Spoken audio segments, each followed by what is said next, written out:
Hello, everyone. Welcome to the I Live Truth podcast and channel. Don't forget to like, comment, subscribe, and share if you find this valuable. Also, bookmark ilivetruth.com and join the Telegram channel, I Live Truth. You can search for I Live Truth on Telegram, or you can go to the website t.me/ilivetruth.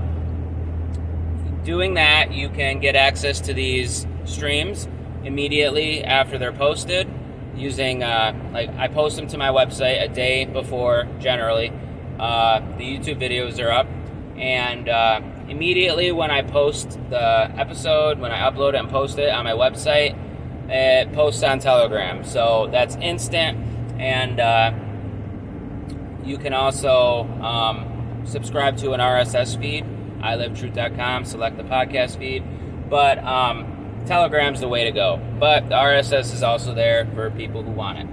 So today's episode is going to be about Getting the Love You Want.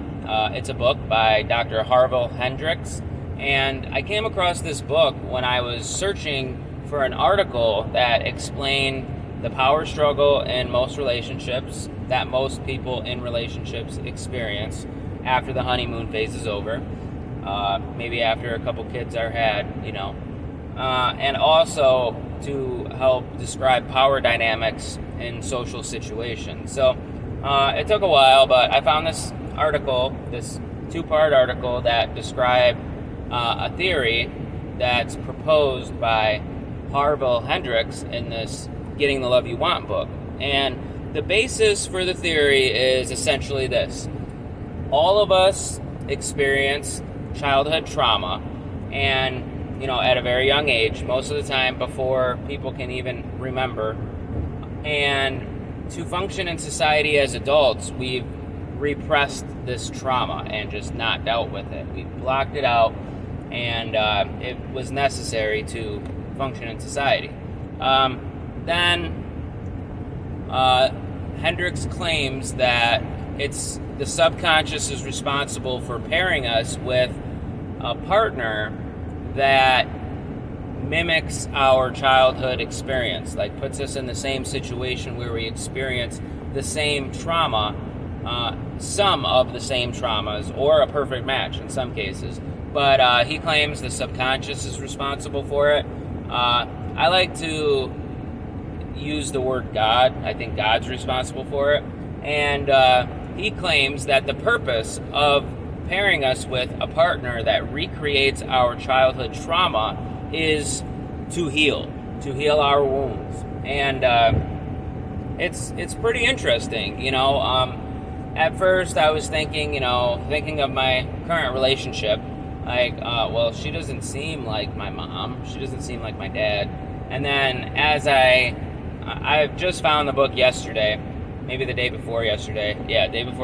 I've been listening to it, and it's fairly long, but I started thinking about it more. And when my girlfriend and I first got together, she thought it was like strange to cuddle, and like she said that she never did that in any of her relationships. And I didn't really think anything of it, but now that I think about it, like, my family, at least in my early childhood, it wasn't very intimate with like physical comfort and stuff like that. Maybe it was at the very beginning, I don't know, but it seems to me like it being in the relationship that I am with my girlfriend, it seems like it very well be very similar to my childhood. And going with the basis that this Imago Theory, that's what the theory is called, Imago, it's kind of like image. Imago is Latin for image. And essentially, it seems to match. So the book is basically going at relationship issues with the notion that the partners heal each other. So he brings up a point where he says, it might be very counterintuitive to be like, so for instance, like if somebody needs intimacy, like closeness, physical comfort, stuff like that, it might seem like it doesn't make sense to pair you with somebody that you're not getting that from, you know? So these traumas, these regressions where my inner child is coming out, for instance, like when I feel like I can't connect, for instance, this is a reaction. This is a repressed state. So it's the child in me that hasn't had a chance to heal reacting in me currently. So anyway, like, it doesn't seem to make sense that you'd get paired with somebody that's displaying the same characteristics or subjecting you to the same trauma that you were as a child, because, well, if they can't do it, then how can they heal you? Well, the beauty of this theory is that that person that is unable to be intimate and essentially give me what the inner child in me needs, that person can also heal by giving me the things that I need, my inner child needs. So you heal each other, you grow together, you use each other to grow and become whole. And it's a really, really interesting theory. And I'm not sure if that's what I need, you know, but like the intimacy thing, but he describes criticism. He says criticisms, your constant criticisms, the thing that you're saying to your partner constantly or on a regular basis, especially when you use the terms never or always, global terms, are a good key to discovering what it is that you need to heal. So for instance, me saying, well, you never talk to me, you know, because I'm using that never word, it's a clear indication to a therapist that you're in a regressed state. It says that in the book. The use of global words like never and always is a clear indication to a therapist that the patient or whoever is in a regressive state.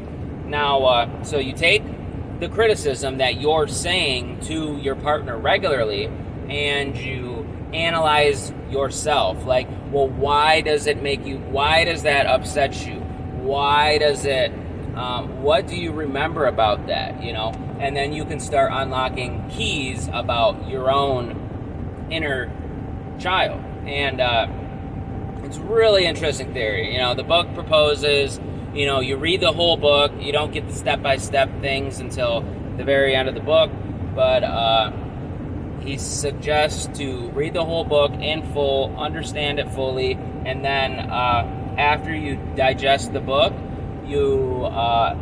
it's a 10-week step-by-step program, essentially. And he describes some of the tactics that are some of the steps throughout the book. And one of them is, like, my girlfriend and I just had an argument this morning. And it was about an argument we had a couple days ago.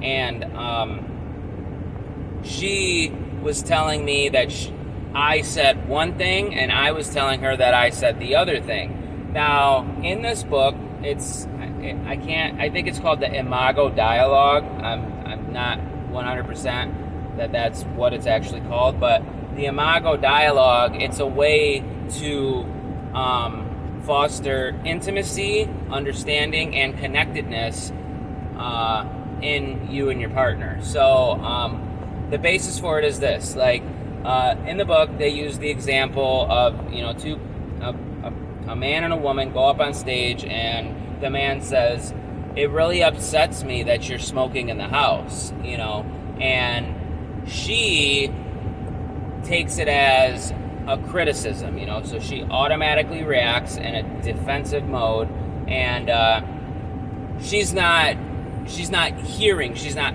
feeling, she has no empathy for how it's making him feel. And so the therapist, Hendricks, says, repeat to him what he said in a non-defensive way, in a non-solution way. Just mirror what he said, say it back to him. So, Like, he said, it upsets me when you smoke in the house, So it took her a few times to actually, and then you say, after you mirror it, did I get it? Is that it? And if it's not, he repeats himself, and then she repeats herself until she fully understands what he's saying. And in the book, he claims that pretty much all relationships have a problem hearing what the other partner is saying. So, like, it upsets me that you're smoking in the house. She could hear it as, I don't want you to smoke in the house. You know what I mean? And, she wouldn't be able to actually feel what he was trying to convey. So that's one of the techniques, you mirror what the other person says to make sure you heard correctly. Because I know for sure that sometimes I hear things differently than they were actually said. Because essentially, again, this is explained in the book, he says that sometimes when we're having a conversation with somebody that we love, somebody that we're around all the time, instead of hearing what they say when they're talking, most often a good way to describe it is that you're hearing yourself react to what was said while they're saying something. So it's really interesting, it's just very interesting. And I think if anybody listening, or if you know anybody that has issues in a relationship, then this is the way to go. It seems to help. There's tons of success stories on the Amazon reviews page, Getting the Love You Want, Harville Hendricks. And it's also kind of helped me understand things about my children. It's not just good for people in a loving relationship, intimate relationship, like a husband and wife, boyfriend, girlfriend. It also helps you just discover things about yourself. Why does something upset you the way it does? Well, you can go down deep in yourself, figure it out, and you can heal. I'm not sure if it's possible to use this book and heal completely without an intimate partner. He talks about that as well, why self-love doesn't work, and why it doesn't work even when you're using a friend. It seems like it has to be a very intimate connection, because the explanation in the book is that these traumas were created with people that were completely intimate as you could be, like a son and his mother, he came out of her, or a son and his father. It just doesn't seem like it works. And he gives, a much more thorough description of that, or explanation of that, but it makes sense to me. So I'm gonna continue reading this book, listening to this book, and I'm going to really hope that my girlfriend is willing to read the book and give it a full try, because you shouldn't just be halfway. You can't just be halfway in a relationship. You've got to be all in or nothing. It won't work. And if you think it will, then you're either believing a lie or you're lying to yourself. So, anyway, yeah, that's pretty much all I wanted to talk about today. It's Friday, last day of work, so I'm excited. My mom's going to be up here. She's coming up from St. Louis with possibly my nieces. I think she said, anyway, yeah, it's going to be nice. So, yeah, don't kid yourself. If you're in a relationship, you've got to give it your all. And if you don't, then it's just not going to work. It's not going to be all that it can be. And remember, as I said earlier, Hendricks claims that the whole purpose of you being with a partner that recreates your childhood trauma is to heal, to become whole. So, it seems a lot like God working in our lives and in our relationships. And he even brings up a point where he's talking to an audience and he's saying, when we pick our mates, our partners, it seems to be almost all the time, like almost 100%, that we're put with somebody that recreates our childhood trauma. And it doesn't have to be like your mom or your dad, but your primary caregiver as a child. That's what it seems to be doing. And yes, somebody in the audience says, well, to avoid it, we could just marry people we don't feel connected to. We don't, just pick random mates essentially, and everybody laughed, But yeah, it seems like God has put you with who you're with for a reason, and that reason seems to be to heal, to become whole. And it's fundamental. You can't be healthy or happy in life without connection with another living being, and it has to be a loving, intimate relationship. Like, I fully believe that we're meant to be with one man or woman, and it's just, it seems awesome. So definitely, if you're having relationship issues, then get this book. And they also have the Audible version on Amazon. You can just listen to it. I got a copy of the text. So on Android, there's this app, Evie, or Evie, and it reads, and it uses Google's voice or text to voice engine, and it's listenable. Like, it's usable. It sounds almost human-like. So so that's what I do. So anyway, I hope everyone's having a good day. Don't forget to like, comment, subscribe, and share if you think people could benefit from this. Also, bookmark ilivetruth.com. Again, that's where you can get the audio of the episodes a day early compared to the videos on YouTube. And also join the Telegram I Live Truth channel. Once again, go to the website t.me/ilivetruth, and they're posted there instantly. And if you want to continue seeing this journey, if you want to support me in this, then consider doing a monthly donation on ilivetruth.com. There's a donation form. Even just a one-time donation would be great. But if not, that's fine too. Just, you can support me by liking, commenting, sharing, and subscribing. So with that, I'm going to get out of here. Hope everyone's having a good day, and let's grow, everyone.